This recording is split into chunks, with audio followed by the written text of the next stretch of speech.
Com veieu, el meu fort no és clavar claus. Però a més és que pateixo molt perquè aquí a Badalona és una cosa molt perillosa.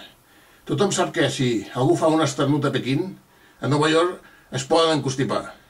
Però molta gent no sap que si un fot un clau a la paret aquí a Badalona, a la millor hi ha una universitat que cau per terra. De veritat, El futur dels nostres fills està en joc quan clavem un clau. No es pot fer així com així.